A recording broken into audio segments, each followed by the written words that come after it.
आप देख रहे हैं जन आवाज। एल&टी कंपनी में काम करने वाले मजदूरों को इस कदर प्रताड़ित किया जा रहा है कि अब वह फांसी लगाकर आत्महत्या करने जैसा कदम उठाने के लिए मजबूर हो गए हैं।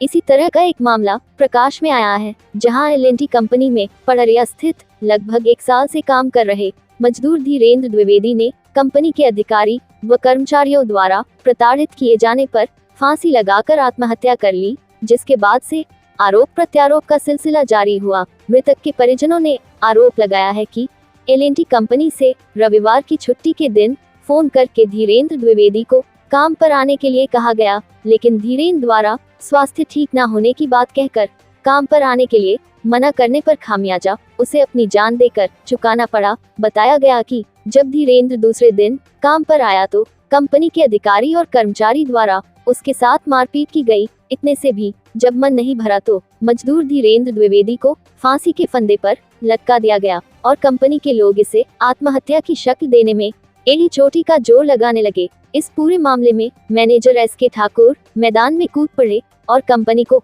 बचाने के चक्कर में मृतक के कफन का भी सौदा करने में तरह तरह का गुना भाग लगाने में जुट गए। अन्य मजदूरों का अभी कहना है कि आए दिन मजदूरों को कंपनी में 12 घंटे की ड्यूटी और ओवरटाइम कराकर मजदूरी देने के नाम पर भी प्रताड़ित किया जाता है। हालांकि मृतक को इंसाफ दिलाने के लिए जिला इंटक परिषद के देवीदीन गुप्ता भी मैदान में कूदते हुए एल&टी कंपनी के खिलाफ अस्पताल परिसर पर ही मुर्दाबाद के नारे लगाना शुरू कर दिया। अब देखना यह है कि NKJ थाना अंतर्गत हुए इस कांड को पुलिस कितनी संजीदगी से लेती है और जांच कितनी निष्पक्षता के साथ करती है, या फिर गरीब की लुगाई सबकी भौजाई वाली कहावत को चरितार्थ करते हुए गरीब को इंसाफ दिलाती है, या फिर कंपनी से मृतक के सांसों को गहन रख अपनी झोली भरती है। खैर, यह तो पुलिस की विवेचना पर निर्भर करता है। विवेचना पूरी होने के बाद ही स्पष्ट हो पाएगा कि सांसें बिकी या परिजन को न्याय मिला। खबर अच्छी लगे तो हमारे चैनल को सब्सक्राइब और खबर को लाइक अवश्य करें। क्या हुआ है आपकी जो भाई में क्या है? वो हमारे भाई रहते थे सर, वो एल&टी जियो में वो बैचिंग प्लांट के हेल्पर थे। जिसमें प्लांट में काम करते थे, उनको क्या है कि मैं ही रखवाया था। तो मैं रखवाया, जो साथ में ड्यूटी कर रहे थे, ऐसी कोई हालत नहीं थी जो उन्होंने मैसेज डाला था कि मेंटल है, दिमाग की कमज़ोर है, ऐसा कुछ नहीं था। तो मेरे साथ में मेरी गाड़ियाँ भी चलती थी जो कंपनी के अंदर में, मेरी गाड़ी लगाए थे, मैं रिपोर्ट कर रहा था। तो मेरे भाई के छोटे भाई के नाम से टेंडर, इन्होंने हमारे पर भी कलंक लगा के हमारी गाड़ी बाहर की, हमको बाहर की, हमारे भाई को बाहर किए। हमने इनको कुछ नहीं बोला, हमारे पास गुण है, कला है, हम कहीं बाहर भी नौकरी कर सकते हैं। ऐसा बात होने पर हमने कहीं पर बाहर गया नौकरी करने, वो लड़के को यहाँ पे प्रेजेंट में नौकरी कर रहे हैं। उनको एक दिन संडे को उनको क्या किया कि ड्यूटी में बुलाया गया, तो ड्यूटी में आने से मना कर दिया कि भाई मैं स्वस्थ नहीं हूँ, मैं ड्यूटी नहीं आ सकता। तो ड्यूटी न आने के कारण से उन्होंने जो पीएनएम सुपरवाइजर अजीत करके है, उन्होंने बोला कि आप कल फाइनल ले लो, कल से ड्यूटी नहीं आऊँगी। वो लड़का इतना बात करके फ़ोन बंद कर दिया। मंडे को सुबह मॉर्निंग में जब ड्यूटी जाता है तो पंचिंग मशीन होती है, वहाँ पंचिंग करना पड़ता है। तो पंचिंग मशीन में जब पंच कर रहा था तो उसका फिंगर काम नहीं कर रहा था, या तो नाम हटा दिए होंगे या और कुछ भी किए होंगे। तो उन्होंने 2-4 बार उसको यूज़ किया, जब नहीं हुआ तो हाथ मार के डैमेज कर दिया। डैमेज करने के बाद इन्होंने क्या किया, उसको ले गए ऑफिस में ले जाने के बाद उसको टॉर्चर किया गया। टॉर्चर करने के बाद वो जब बाहर आया तो उन्होंने अपने बड़े भाई से बताया कि मेरे साथ ऐसा ऐसा हुआ, हमको ऑफिस में ले गए थे, मेरे को दंडित किए, मैं पनिशमेंट का उसमें काम में क्या मारे आ रहे थे, क्या बंधक बनाए थे? अब बंधक बनाए थे कुछ। ये टॉर्चर का मतलब क्या होता है? मारे थे क्या वहाँ पे? मारे तो है, हाथ मारे होंगे भाई, लाठी डंडा से कहीं से चोट फटा फूटा तो नहीं दिखता है, लेकिन भाई मारे होंगे तभी तो कोई इतना भाई नॉर्मल बात में कोई। इसके बाद उन्होंने क्या किया, जो अजीत करके झंडा में था उसके भाई से बोला इसको अभी इतना मार पड़ी है, इसको रूम ले जाओ, नहीं और मार पड़ेगी। उसका भाई ने ले आके उसको रूम पे छोड़ा। रूम में छोड़ने के बाद कुछ समय के बाद उन्होंने फांसी पे लटक दिया। फांसी पे लटकने के बाद उनके रूम में जो साथी थे उसमें से एक बंदा सो रहा था नाइट ड्यूटी करके, दोनों नाइट ड्यूटी थी, और दूसरा वाला गया था नीचे गुस्सा खाने, तो गुस्सा लेके जैसे आया तो फटाक साउंड आवाज हुआ होगा, उसकी नज़र पड़ी, वो भयभीत होकर उसको गया दूसरे वाले को जला के जगह उसको लेके गए। तो दोनों जाके उसको फांसी को काटे, बाहर देखे, इतने में फ़ोन फान किए, उनके भाई लोग जो गए कंपनी में थे वो लोग भी आए, साथी लोग, तो हमको भी फ़ोन किए। तो मैं बोला भाई सांस चल रही, बोले हाँ थोड़ा वो सांस है, हॉस्पिटल ले जाओ। एम्बुलेंस मंगाए, हॉस्पिटल लेके आए सर। इसके बाद उसकी यहाँ शासकीय हॉस्पिटल में आधा घंटा उसको रखा गया। यहाँ से कुछ रिस्पांस नहीं मिला तो उसको एमजीएम में भर्ती कराया गया। वहाँ भर्ती कराया, कल शाम को डेथ हो गया है। क्या नाम था मेरा भाई का? धीरेन्द्र कुमार द्विवेदी था, मेरा रमेश कुमार द्विवेदी है। मैं बैचिंग ब्रांच सुपरवाइजर कहाँ के रहने वाले थे? वो है सीधी जिला के, सीधी जिला सोनबरसा ग्राम। कितने साल से काम कर रहे थे?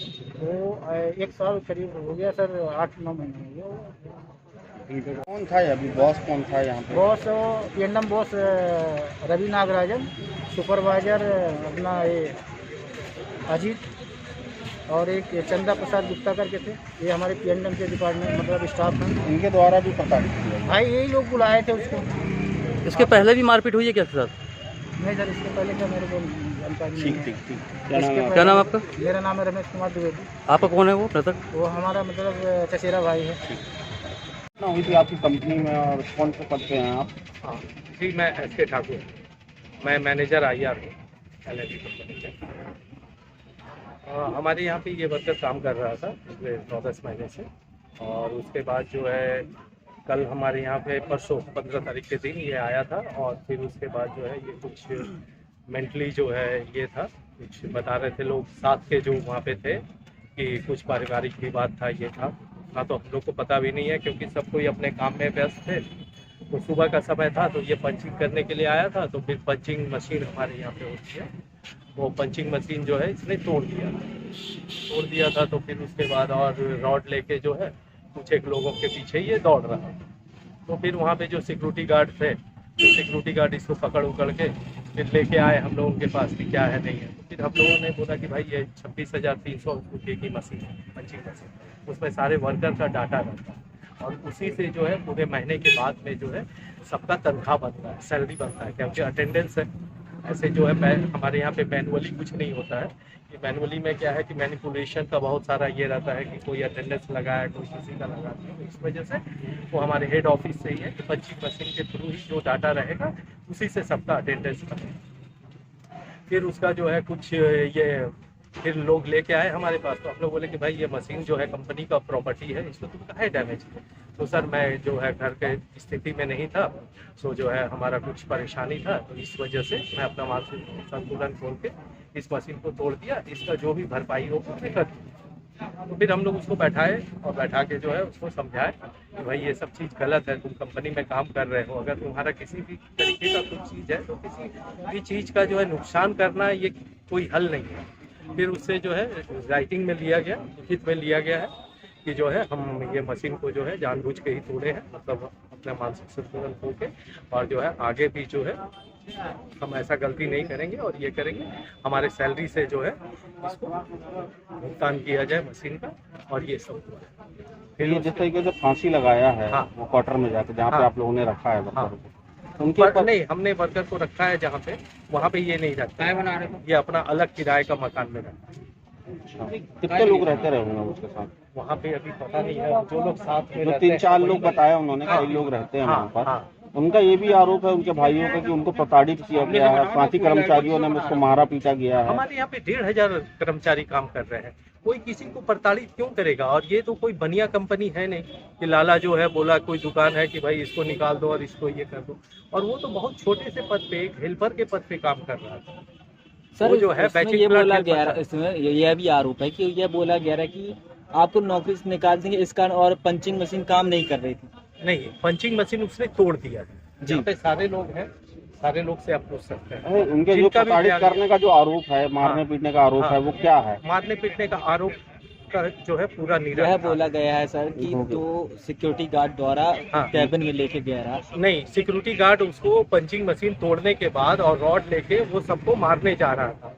तो इस वजह से सिक्योरिटी गार्ड तो कोई भी है, अगर आज मैं ही हूँ एक मैनेजर के पद पे हूँ, अपना मानसिक संतुलन खो दूंगा, कंपनी का कंप्यूटर या कंपनी का प्रॉपर्टी नष्ट करूंगा, तो सिक्योरिटी गार्ड मुझे भी पकड़ेगा। क्या वो ये जो मेंटली हमारे था क्या? प्रोजेक्ट डायरेक्टर है तो उनको भी आपका क्या पकड़ेगा, कहना है रोकेगा। कि वो पागल था क्या? मानसिक संतुलन खोने के बाद अभी हम कैसे बोल सकते हैं? हम पागल तो नहीं बोल सकते, मैं डॉक्टर हूँ नहीं, मैं डॉक्टर तो हूँ नहीं कि जो है उसका चेकअप करके बोल पाऊंगा कि भाई क्या है। सर आप कैसे बोल सकते हैं कि वो मेंटली था वो? हाँ, अब बोले मेंटली था वो। मेंटली मानसिक संतुलन वो उसने खुद जो है लिख के हमें दिया है कि अपना मानसिक संतुलन खो के मैंने जो है ये किया।